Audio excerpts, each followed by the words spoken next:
The Marvel Cinematic Universe has skyrocketed the popularity of superheroes within the past decade, and the success seems to be continuing on pretty well. And practically all of its films have been leading up to the culmination of everything, including the gathering of the 6 Infinity Stones by Thanos, so that he could make his Vaseline glove and, I don't know, slap the Avengers or something? Oh yeah, and spoiler alert for every single Marvel movie up to Guardians of the Galaxy Volume 2. So far, we have been introduced to 5 of the stones: space, mind, reality, power, and time. The Tesseract is still currently on Asgard, though it probably got blown to oblivion in the Ragnarok trailer here, so rest in peace. The Mind Stone was in Loki's scepter but is now with Vision. The goopy red ether sits in a little takeout-to-go box in the collector's stash of creepiness on planet Nowhere. The orb is on Xandar, safe and sound in a box being supervised by the Nova Corps, and the Eye of Agamotto protects a library. The last gem yet to be revealed is the Soul Stone, which in the original source material had a mind of its own. It trapped people within its own idyllic world, defended its user's soul, whatever that means, and could attack the spirits of other beings. If you ask me, this all just sounds like a really bad acid trip. But Marvel has done a lot of tweaking and changing in the translation from comic to movie process before, so it could really have the power to do anything related to souls. So where is it? Or where could it be? Well, today, I'll be listing a few ideas I came up with or I've found online as to where it could most likely be, ranked from the least plausible to most plausible. I'm just writing this script as I go on, so I don't know how many ways I'm gonna list. That's just professionalism at its finest, my dude. Number 1, OSCORP. Throughout the Amazing Spider-Man series, Sony showed us a bunch of cool new visual effects and action pieces, but one thing that also remained a constant must shove down the audience's throat was the message that OSCORP was with the new addition of Tom Holland's Spider-Man in the Marvel Cinematic Universe, who's to say that Sony's insatiable desire for Oscorp to look like your terrible cousin who robs everything from you isn't set to continue in this universe? It could be hidden inside one of those safes within a safe within a safe, with a little lock pad as a little cherry on top, because, you know, better safe than sorry. Plus, this would also up the role of Spider-Man in this whole world of superheroes. Sure, he's universally one of the top 3 most recognizable superheroes, but in the MCU, he's still a teen trying to fit in the best of both worlds. Number 2, Intergalactic Gladiators. Thor Ragnarok is set to release in theaters this November, and from snippets we've seen from the trailers, one starts to wonder what Thor is truly fighting for in the first place. He could essentially just be fighting for his life, earning food rations as a prisoner, or maybe Thor is doing it for an entirely different reason. Of course, the meals for winning is a plus 2. I mean, who wouldn't want a free steak and cheese, my G? Thor is really the only Avenger with the most knowledge outside of Earth and of the Infinity Stones, so it makes sense for him to be out on a mission to hunt down the Soul Gem. And as we saw from the first Ragnarok trailer, Thor may need some help from his old buddy Shrek as his Mew Mew was shattered. Number 3, Thanos. In the first Avengers movie, it was implied that the Mad Purple Yam himself, Thanos, was the one who gave Loki the Mind Stone Scepter. Which, by the way, if you're that powerful as everyone says you are, why don't you do your own wishing your damn self? So since Thanos had the Mind Stone prior to the events of the Avengers, then it's a possibility that he had already 2 Infinity Stones within his keeping. It may not be a likely one though, because if he did have it, why would he give Loki the Mind Stone and not the Soul Stone? I mean, come on, the Soul Stone's basically the Mind Stone but jacked up on steroids. Can't the Soul Stone, like, capture the souls of anyone in the universe? In fact, can't it do that to more than one person all at once? Can't it?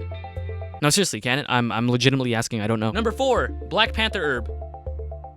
T'Challa was first introduced into the MCU as Prince of Wakanda, but his title later changed to King because of... The origin of the Black Panther's powers is commonly misunderstood as coming from his vibranium suit.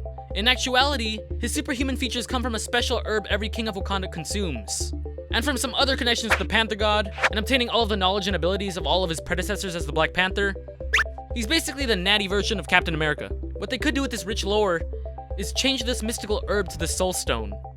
This would be an interesting take, as 4 of the Infinity Stones take a solid form, with only the ether in liquid. They could make this in the form of a gas, where one absorbs it through inhalation, or maybe even make it another liquid. Ew, that is nasty. I don't think they could make this an edible stone, cause like, what are you gonna do to get it out of you? You just gonna Heimlich yourself, or you just gotta take some other Panther laxative to take a shit? Number 5, Janet Van Dyne.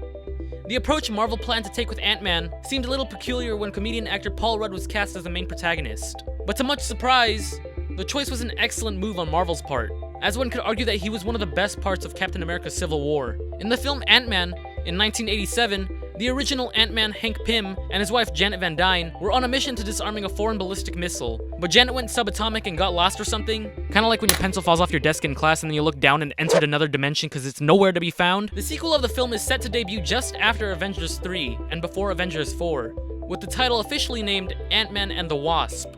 So, Janet's revival could revolve around the whereabouts of the last Infinity Stone. Or Wasp could be referring to Hope, who's alive and well, as opposed to, you know, her mother, who's deader than dead. The Soul Stone could be the thing that kept Janet alive all these years, preserving her soul and nourishing her spirit, or something. In a mystical way, not religious. Definitely not religious. I don't really want to step into that whole controversial thing. Oh, it's too late. This like-dislike button ratio is gonna suck. Number 6. Adam Warlock. Adam Warlock is essentially the guy most commonly associated with the Soul Gem. It was given to him by the High Evolutionary. He was also basically the one to stop Thanos in the original story arc. The reason why this choice is so high up on this list, though, is because Kevin Feige, the guy who maps out this whole movie universe, confirmed that Warlock will not make an appearance in Infinity War. But you know, there's this thing known as lying that some people can do to deceive you. I don't know, it's a possibility. Number 7, Captain Marvel. Marvel head honcho Kevin Feige himself claimed that Carol Danvers will be one of the most powerful superheroes in the Marvel Cinematic Universe. Her solo film is expected to be another origin story of how she got her powers. And coincidentally enough, it's the other movie, besides Ant-Man and the Wasp, that's right smack dab in between Avengers 3 and 4. So, maybe it gives Danvers her powers through like a Super Saiyan-esque plot, where it unlocks her potential within her soul. Maybe it supercharges her soul, purifies her soul, gives her power of a soul. She is a soul? Super soul? Yeah, I get it, I'll just stop now. The point is that Marvel could do what they did with Quicksilver and Scarlet Witch, where an Infinity Stone bestows power onto someone. How, you may ask? I don't know. How does the Mind Stone give you telekinesis and super speed? Number 8, Mjolnir. There's a popular theory going around that Mjolnir was actually forged with the soul gem hidden within the Uru metal. The evidence behind it is that it acts like a sentient being, going to and from its users, sensing whose soul is truly worthy of lifting it, and literally understanding English. And we saw a flash of light that came from a source burrowed within the hammer's core. Or you know, it could have just been lightning, cause you know. Number 9, the Grandmaster. The Grandmaster is said to appear in the MCU for the first time, who's played by Jeff Goldblum, as shown in the Thor Ragnarok trailer. And while we don't know this iteration's powers and abilities, he is traditionally known to be immortal, as he's one of the ageless elders of the universe. In some forms of media, he's the brother of this dude, and may even be his brother in this universe as they both share that chin jeweled birthmark. The point is, with him being immortal, the Soul Stone can be the thing that serves to him as a fountain of youth, allowing his heart to continue beating. Unless, of course, he doesn't have a heart that keeps him alive. Because assuming that would be racist. What are we on now? 10? Okay. Number 10. The same thing goes for the Collector. Number 11. Heimdall. These last two options are really the most plausible possibilities to occur. The famous Thanos acronym theory concludes that Heimdall is in fact in possession of the last stone. He can sense souls and life forms light years away, and claims to be able to see every living soul there is. Except for that one time where he couldn't see Jane. The stone, as suggested from the first Guardians of the Galaxy movie, is assumed to have the color orange, which is a shared trait with the color of Heimdall's eyes.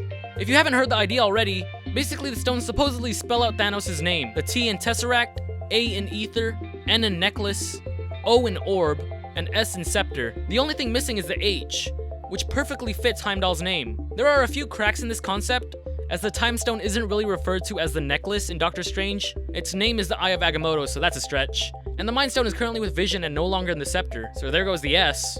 So really, if this thing came true, it'd spell Dave. Number 1, Hela. After James Gunn immediately shot down the speculation of there being a new Infinity Stone being introduced in Guardians of the Galaxy 2, the next film fans looked to for the next gem was Thor Ragnarok. And this makes sense, as Hela is hell of a ruler of the underworld. She holds the souls of the evil dead, similar to the concept of hell in Christian mythology. The Soul Stone could be the source of her wicked powers. I mean, holy guacamole, look at that! I hope she has an Infinity Stone, cause if that's just raw power, Asgard is fuck. Anyways guys, those were 12 places of where the Soul Stone could be in the Marvel Cinematic Universe. Do you have any ideas how they could do it that I haven't mentioned already? Let me know down in the comment section below. And if you really like this video, then please be sure to hit that like and subscribe button. Also, consider following me on my Twitter, Facebook, and Instagram accounts. And for more of my videos, just click right here.